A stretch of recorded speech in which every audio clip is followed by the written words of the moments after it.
Hi, Professor Utzinger here again. We're going to continue our discussion of the two excerpts that we looked at for this week. We talked a little bit already about Jefferson's autobiography and the Declaration of Independence, and now I'd just like to spend a couple minutes talking about the excerpt from Benjamin Franklin's autobiography that I had you read. Some of you might know that Franklin's complete autobiography is just under 200 pages. It's not a terribly long text. Really pretty interesting, not only to kind of get into the mind of a very influential American, but also it's an interesting read in terms of what does an autobiography actually accomplish, how do people go about writing them, what do they include, what do they leave out. For our purposes of romanticism, a couple of things I want you to think about. As we look at this experiment that Franklin goes into great depth, it's an experiment of self-improvement. And so in many ways, when we think about the individuality that romantic writers really valued, it certainly fits the bill there. I think also, however, one could make the argument that this is really, in some ways, a very anti-romantic, with a capital R, document, because it relies so much on reason and intellect as a way to achieve moral perfection. Before we talk more about what's in the excerpt that we read for today, though, just a couple of quick things to keep in mind. At the beginning of the entire autobiography, Franklin addresses the writing to his son. The first two words of his autobiography are, "Dear Son." We get kind of a glimpse of that in the section that we read for today. Thinking specifically, where are we? Specifically on page 62, where he says in that last sentence of the very long paragraph there, "I hope, therefore, that some of my descendants may follow the example and reap the benefit." Now, this particular section is in the second half of the autobiography. At some point in Franklin's life, he stops writing to his son, and years later, other people have read what he's written, and they say, "Hey, so much more has happened in your life. It would be a shame for your life story to be lost to history." So he picks it up again and writes the second half of it with a larger audience in mind, for his own kind of legacy.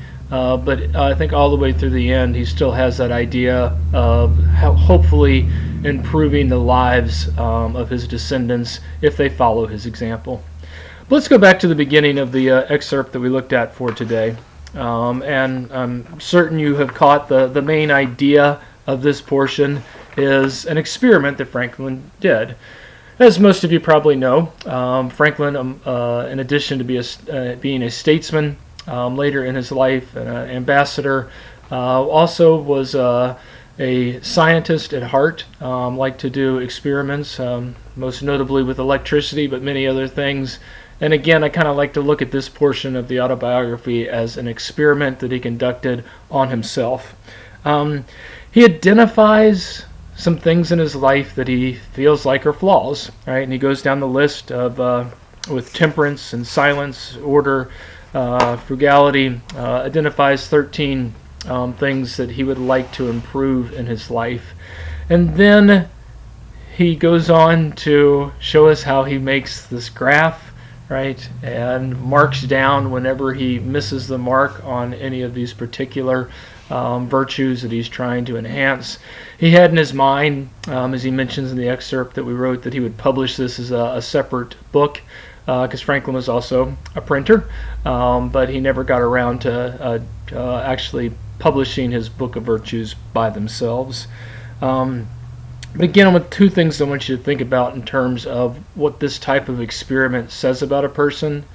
I think, again, it goes back to some things that we've already discussed in terms of throwing off tyranny. He is seeking independence from his perceived flaws, right? He feels like these are the things that are holding him back. And then, of course, it's a very individual focus as well. One of the things that I think is really interesting is that he actually has these virtues that he would like to work on in a specific order. you'll notice he goes through on page 58, I think, and he says, hey, I thought that I would start with temperance first, not eating myself into a stupor, not drinking myself that I'm kind of so elevated that I'm out of my mind. And if I was able to master that, then the next one is silence, right? So that I could be in a better state of mind physically, state of being physically and mentally, and being more comfortable with myself and my surroundings. Then I could focus on silence, not talking so much.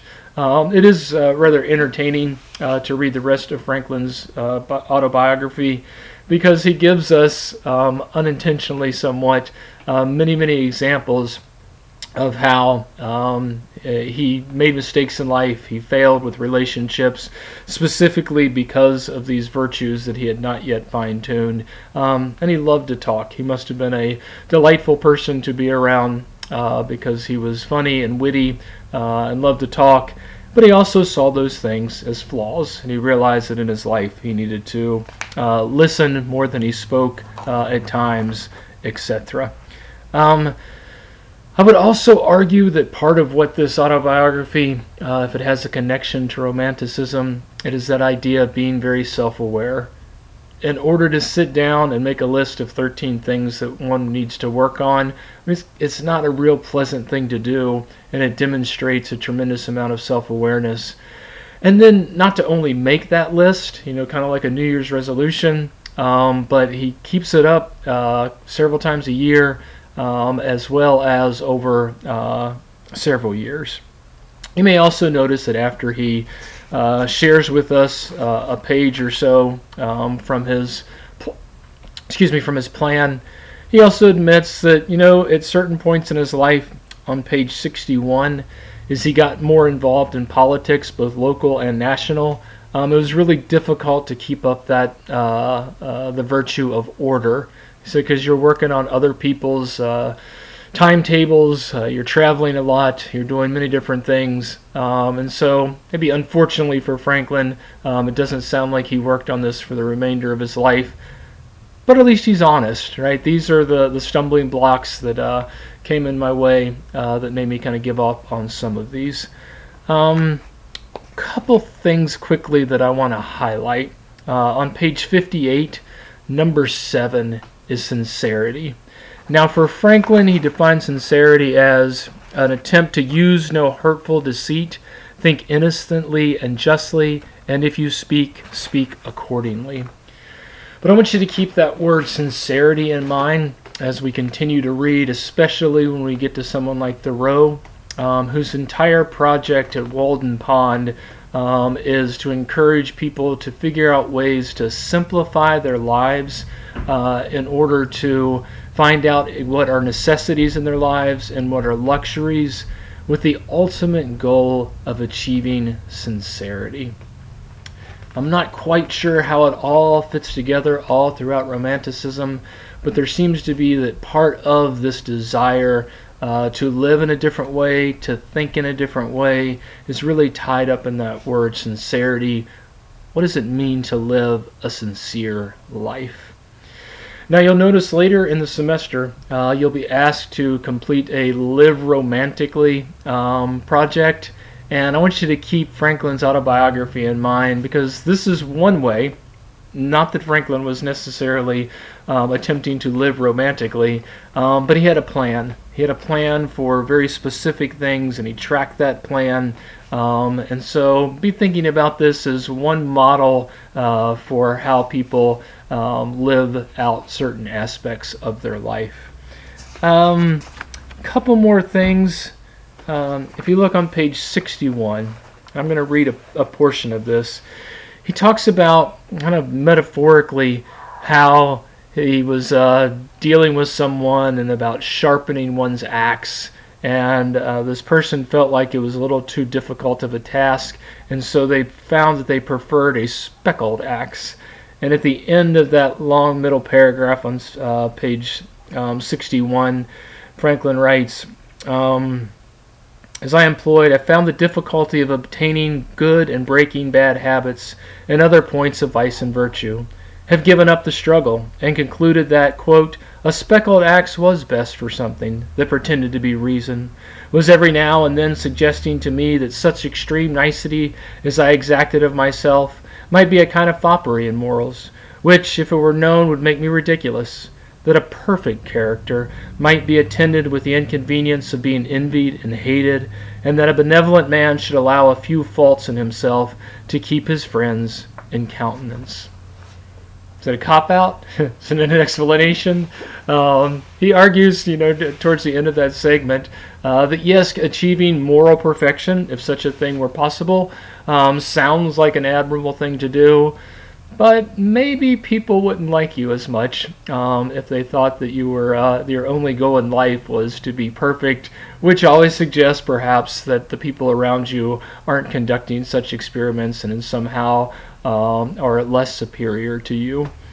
Finally, then, I think probably my favorite part of this excerpt is he says, originally he had identified 12 things that he wanted to work on, and then a Quaker friend of his looked at his list admiringly and then said, Ben, I think you're missing one thing. You have too much pride. You need to add humility to your list. And to Franklin's credit, if you go back and look at the original 13, he did indeed include humility on his list. And he ends this excerpt that we're looking at here by kind of talking about how difficult, that's the most difficult one for him, because pride it was such a part of his life. He'd accomplished many things, and he was proud of them.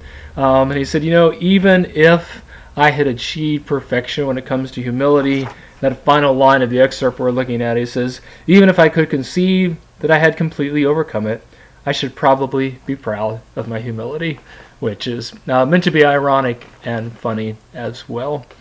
Couple other things to think about in the bigger picture, especially with these virtues.